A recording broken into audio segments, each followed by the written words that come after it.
Hello and welcome into the RotoWire esports show. I'm Andrew Laird, joined as always by Ethan Sexton today to talk about Sunday's 4-series LPL LCK slate. Ethan, this Saturday slate was a contrarian GPP player's dream. We had V5 sweeping FPX. We had RNG sweeping top. Our boys from Sandbox, another sweep over Fredit Brion. And then Genji with only a 2-1 against KT. The combos that I saw were basically V5 and RNG, or I saw some pretty high scores with V5 and Sandbox, which can't say I was going there, but bravo to those people who did. No, yeah, the interesting thing, man, the winner in my GPP was a 4-man RNG with a Sandbox bottom lane and Sandbox team spot with Gala as the captain. So that won my tournament that I was in. Okay. How many points was that? That was 624.01. Oh, okay. Which is not bad. And then, but fourth place, so only 3 spots down. And actually the first 4 spots were all original lineups. Actually the first 5 spots. But fourth place was actually that same RNG 4-stack with Gala as the captain, but LWX and Crisp and a Genji one-off. So even with FPX getting swept, this guy still took 4th place. That's crazy. That's crazy. Just because FPX were so highly owned, I guess, and RNG were not as highly owned. So speaking about RNG, I want to apologize to everybody listening because I do the lineups page, and I noticed, or actually you told me that somebody mentioned that we had the wrong jungler in, and I just want to apologize. That's 100% my fault. I just want to own it, really. I look at the lineups all the time and confirm them when they come out. I just completely missed that I had XLB as a misclick in there. I'm going to blame it on the fact that XLB and Wei, both 3-letter names. That's what I'm going to go with. But no excuse. I figured I should bring it up and just apologize to anybody that played XLB. I'm sorry about that. Yeah, appreciate that. So yeah, the one that I was in, top score is 691.84. So this V5 long stack with an RNG short stack, trigger captain.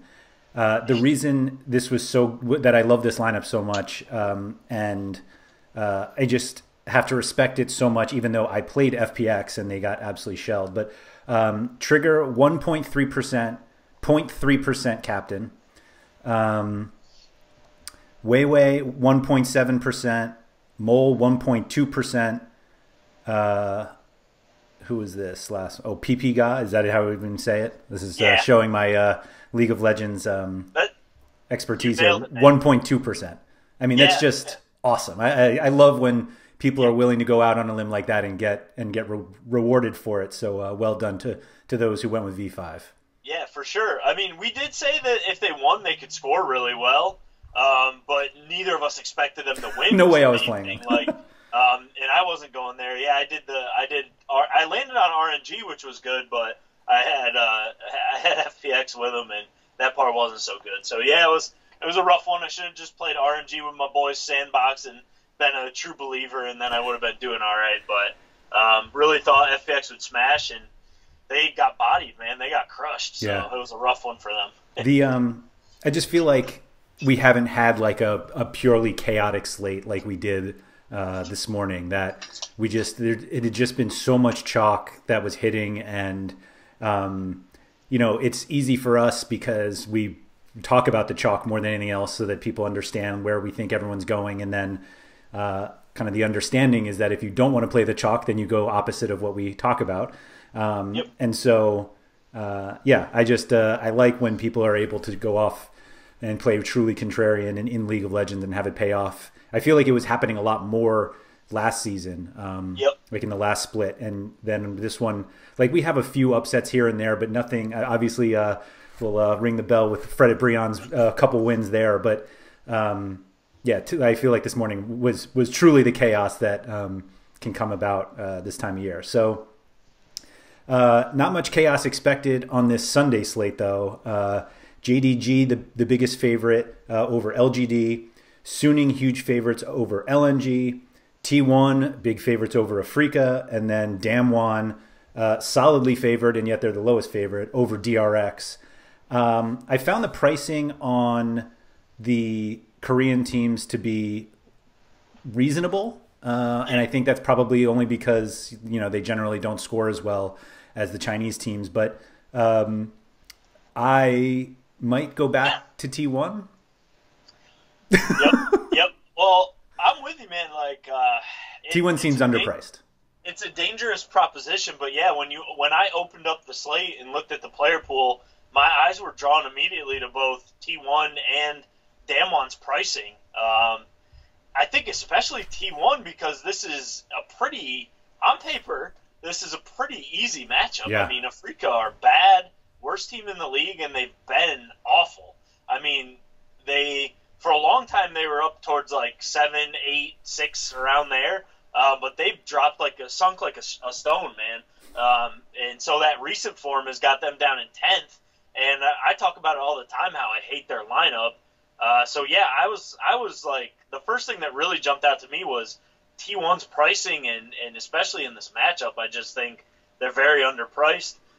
We know it's a dangerous thing to trust T1 and trust that the right people are going to be in, but to their credit, since we kind of found out about that they were scrimming with only 6 guys, they've stuck with the same lineup ever since we brought that up. So I feel pretty safe that it's going to be dangerous with what we've seen out of T1 this year to say that their lineup's going to be safe, but it feels like it's going to be Canna, Cuz, Faker, Teddy, and Carrier going forward. And I'm assuming that the 6th man is closer, but as long as Faker's playing well, I don't think he's going to come in. So unless they drop a game to Afrika, I don't see them changing up their lineup for this series. So we say that, and then tomorrow will come, lineup lock will come and pass, and 6 o'clock will come, and T1 will be starting, everybody they shouldn't be or something. But I honestly, and it's risky, we got to say that up front, but I do feel pretty safe about their lineup, and I think this is an incredible matchup for them. So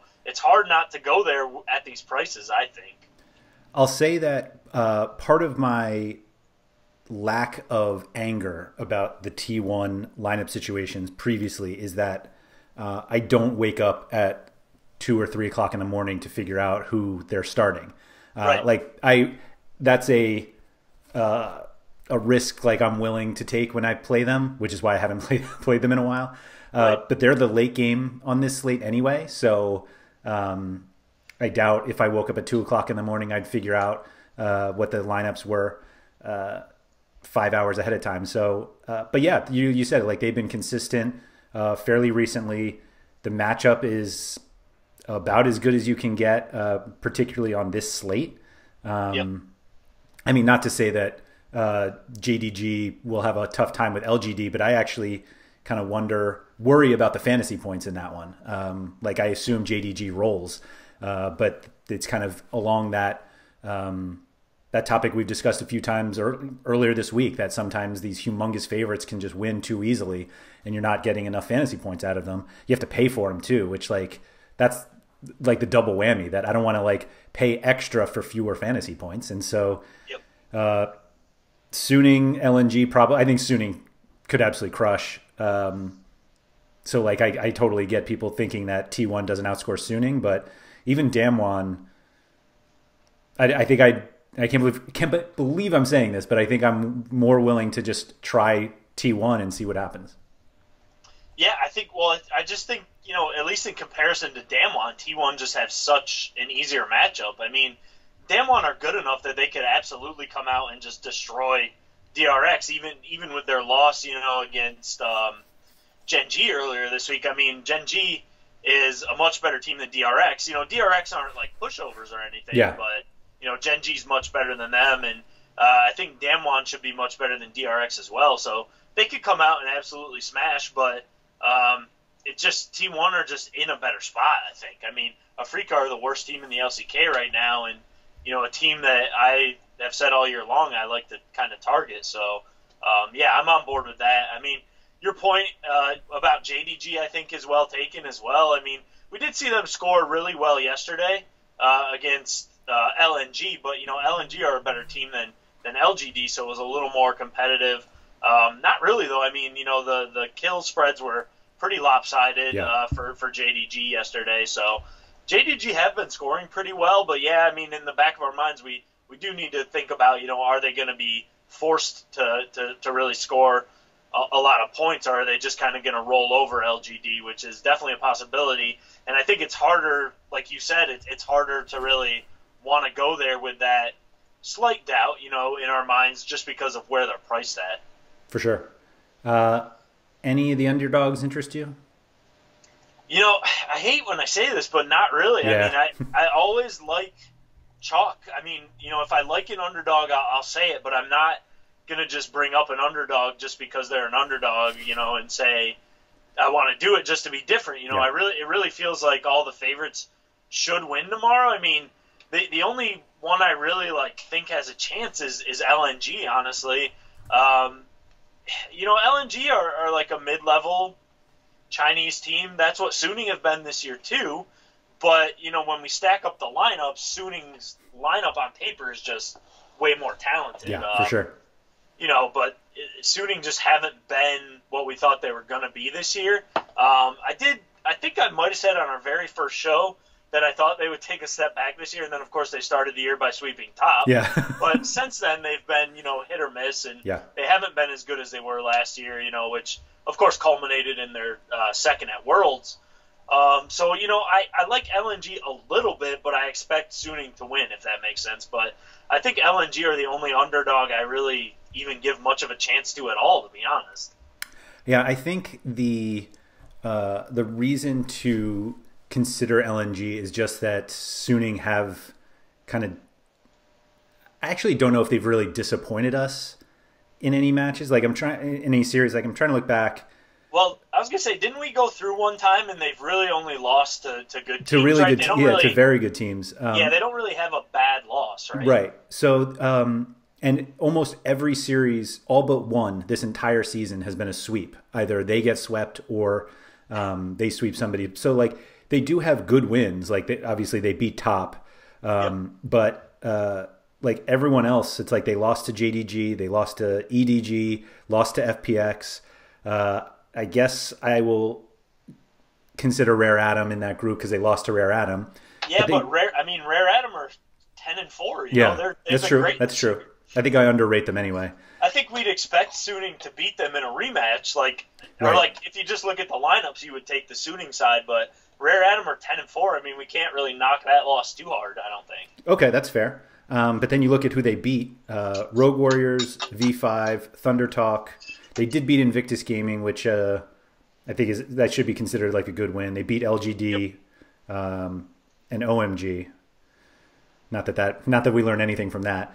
No, but, so they only really have one good win. It's bracket. Right. It's March Madness time, so if we were putting these guys into the bracket, we would say that's their signature win on the year, right, I guess, against IG. But IG are only a 500 team, and top. But it does feel like for the most part, Suning have beaten who they should beat, and then they lose, to the teams that are at the top of the standings. So I don't think we can beat them up too much, and I do think that this matchup is one that Suning should win. I mean, if LNG won, it wouldn't be a shock or a surprise, but I would expect Suning to be able to take that tomorrow, in my opinion. Would you expect LNG to be the highest scoring team if all underdogs won? I'm not sure LGD scores exceptionally well if they beat JDG. Yeah, maybe DRX. Maybe DRX. That's what I was going to say. But yeah, I mean, I think DRX or LNG would be the one if all the underdogs won, which of course is probably not going to happen. Probably not. But yeah, I think it would be LNG or DRX. But I think when you look at the two matchups that those teams are in, we would give LNG the better chance to actually win their matchup. So. Yeah, I think it'd be one of those two. It's hard to give. Damwon haven't been as good lately, but like we said, their loss was to Gen G, who are in second place. And DRX are okay, but Damwon should clean them up pretty good. So you look at LNG and I've said in the past I really like Tarzan and Icon. I've always had a soft spot for them. They're pretty good players. And then Light has been really good recently too, but it just feels like Suning can match them everywhere, and then they have advantages in top lane, and I'd take, even though Light's been playing pretty well, I'd take Juan Fang over Light any day of the week. So that's kind of why I'm just leaning Suning for tomorrow. No, I think that makes sense. I do think LNG will be the most popular underdog, though. Yeah, I think so. It's less that. Right. Well, let me see here. I guess DRX is the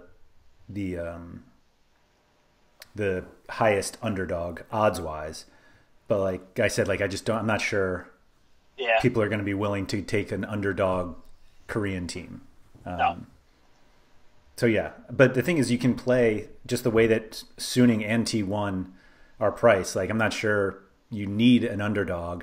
I mean, particularly in cash games, you can make carry captain lineups that way. Like you don't have to. It's really, if you start paying up for JDG, that's when you have to start thinking about some underdogs. Yep. Yeah, for sure. So, yeah, I mean, I don't know. It feels like a pretty straightforward slate, but there's been a lot of banana peels this year, so something will probably get goofed up. But yeah, it's hard to really get on board or ride too hard for any of these underdogs, really. So yeah, we'll see. It feels chalky, but at least it's a 4-gamer, so there's multiple favorites to go to and different ways to build. So that helps at least, even if it's going to be a chalky slate. Yeah. Of course, I think we said this for the Saturday morning slate. Although that RNG top one was kind of a toss-up, so I think people building around RNG certainly made sense. Yeah, the V5 thing was the big right.